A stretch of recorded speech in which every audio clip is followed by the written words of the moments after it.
हमारे विभिन्न ज्ञानवर्धक कार्यक्रम देखने के लिए आप हमें अभी सब्सक्राइब करें, बेल आइकन को प्रेस करें ताकि आप देख सकें हमारा कार्यक्रम सबसे पहले।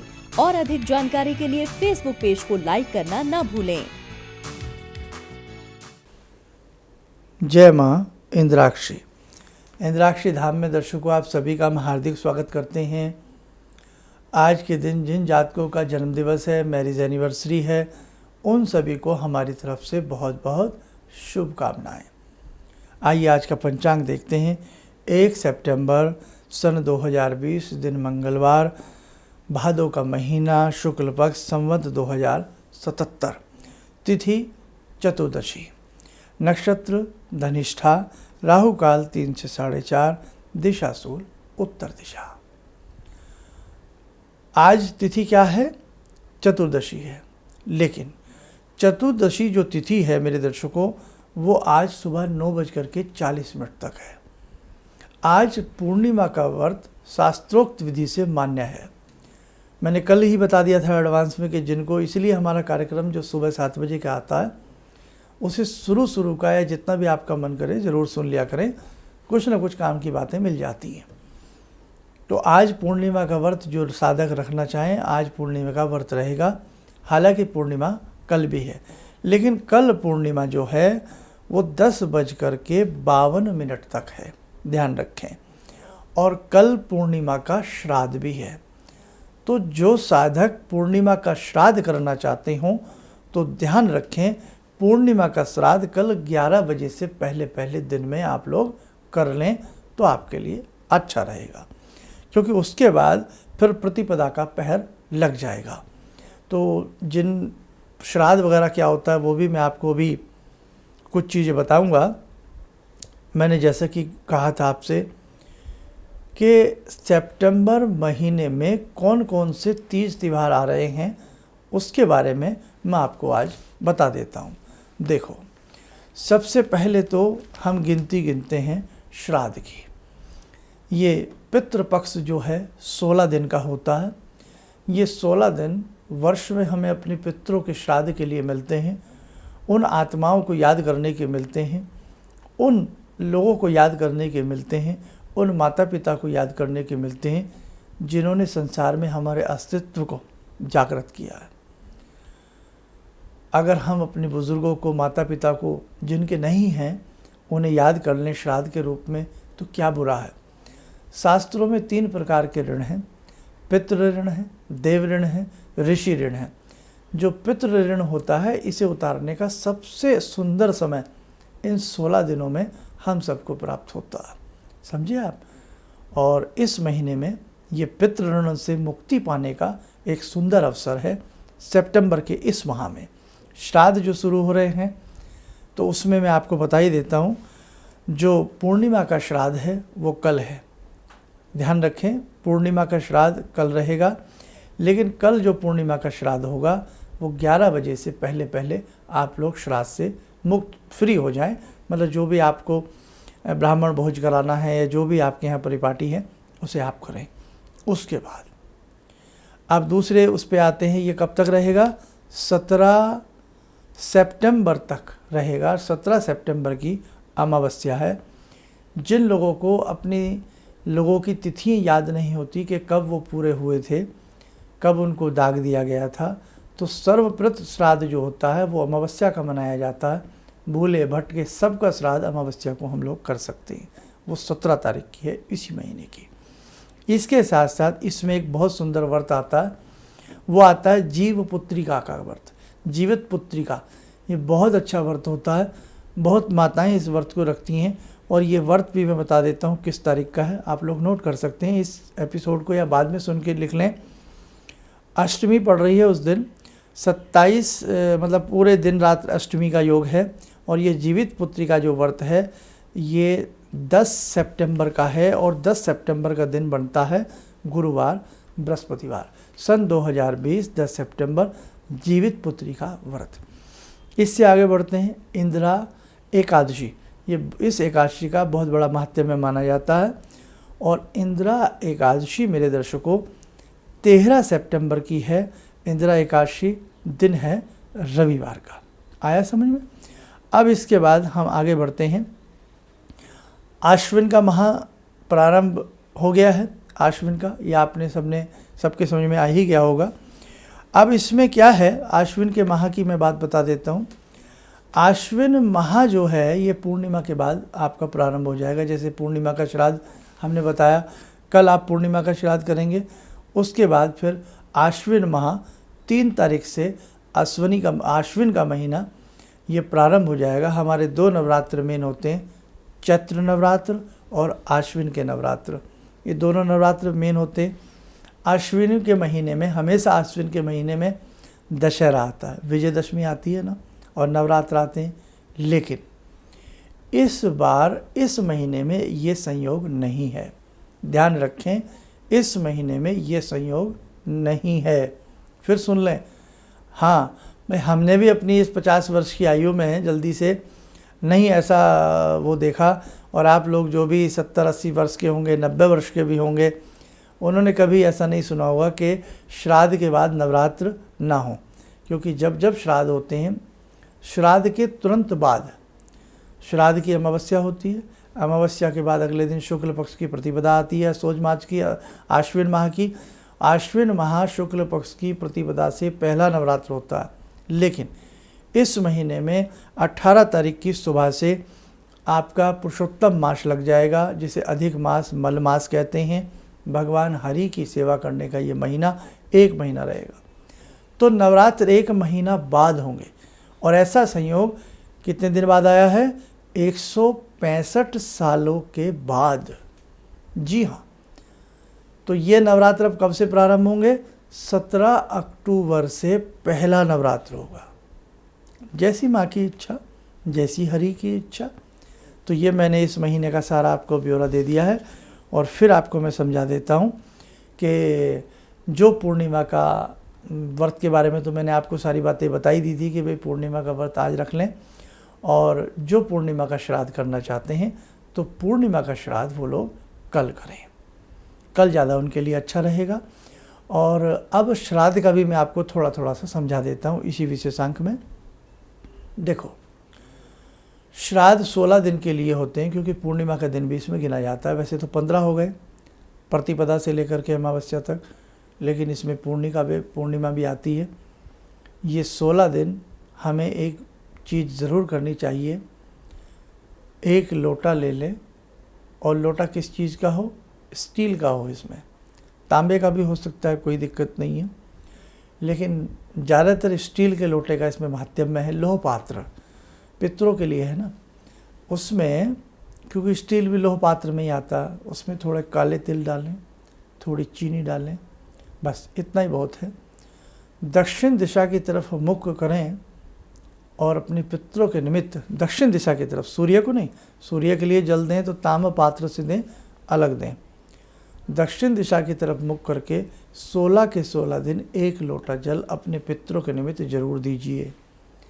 कल से प्रारंभ कर देना, और ये पूरा 16 दिन करना।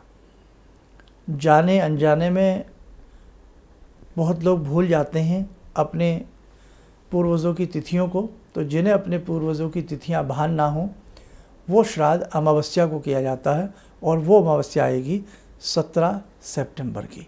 ठीक है, ध्यान रखिएगा। 4:30 बजे तक अमावस्या का पहर रहेगा दिन में, तो दिन के 4:30 बजे से पहले पहले ब्राह्मण भोज आप करा सकते हैं।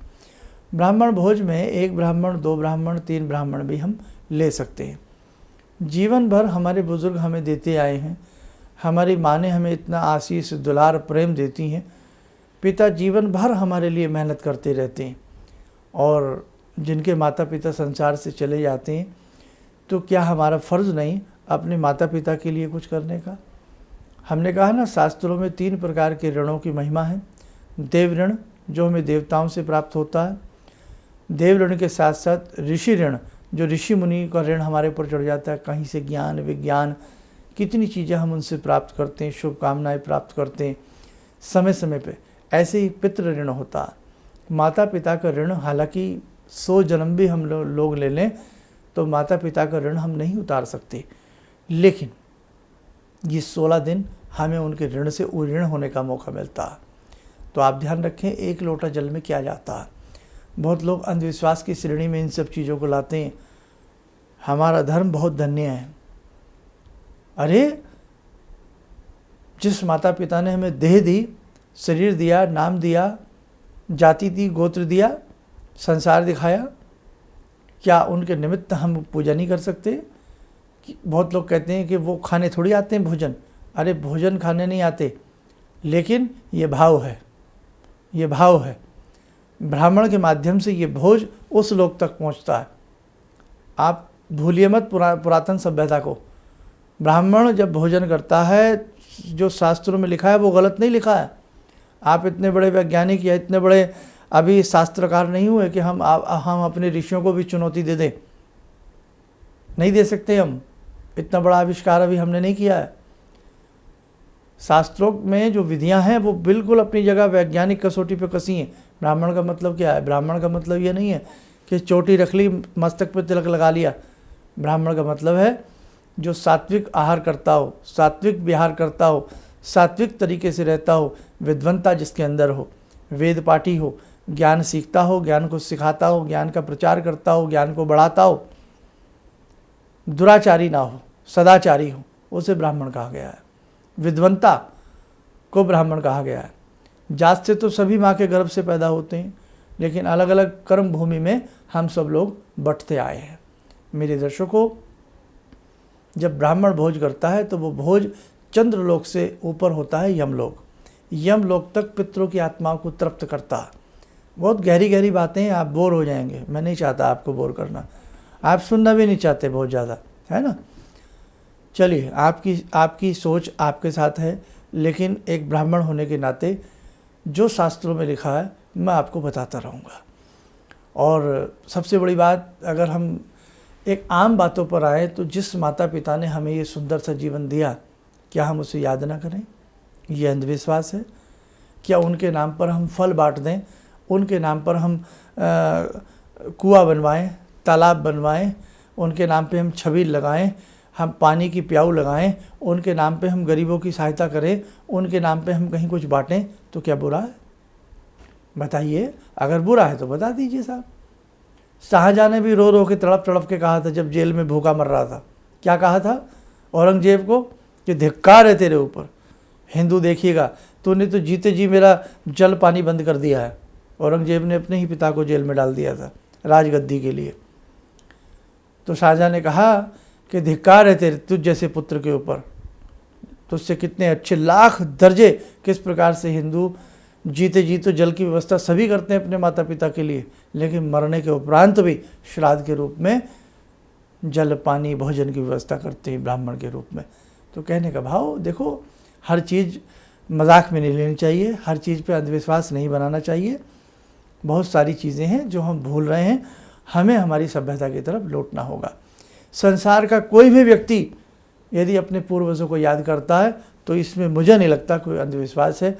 अपने पूर्वजों के नाम पे कोई कुआं, तालाब, बावड़ी तालाब बनवाता है, धर्मशाला बनवाता है, दान पुण्य करता है, तो मुझे नहीं लगता किसी को आपत्ति होनी चाहिए और ये कोई उपहास की बात है या अंधविश्वास की बात है। बाकी दर्शकों, सोच आपकी है, बताना मेरा धर्म और फर्ज है। आइए दर्शकों, समय हो चला आज की ध्यानमाला का। आज की ध्यानमाला में जुड़ते हैं महामाया, महाशक्ति, सभी की आत्माओं को चिताने वाली, सभी के अंदर वैभव और संपन्नता देने वाली उस पराम्बा महाशक्ति से। ॐ सिन्दूरारुणविग्रहां त्रिनयनां माणिक्यमूलस्फुरात् स्तारानायकशेखरं स्मितमुखी भापेन वक्षोरुवां पाणिभ्यामलपूर्णरत्नचषकां रत्नोत्परां बिभ्रति सौम्यां रत्नघटस्थरक्तचरणां ध्यायेत्पराम् अम्बिकां खड्गं चक्रगदेषु चापपरिगान् शूलम्बुशुण्डिं शिरा शङ्खं समदधतीं करे स्त्रीनयनां सर्वाङ्गभूषावृतां नीलासमद्युतिमास्य पाददशकां सेवे महाकालिकां यामास्तो स्वपितैहरो कमलजो हन्तुं मधुं कैटवम् विद्युद्दामसमप्रभां मृगपते स्कन्दस्थितां भीषणां कन्या विहकरवालखेटविलसा धस्ताविरासेवितां हस्तैश्चक्रगदाशिखेटविशिखां चापं गुणं तर्जनीं विप्राणामलिलात्मिकां शशिधरां दुर्गां त्रिनेत्रां भजे। कवच बना लें, ध्यान करें, भगवती इंद्राक्षी का आशीर्वाद सभी के ऊपर बरस रहा है।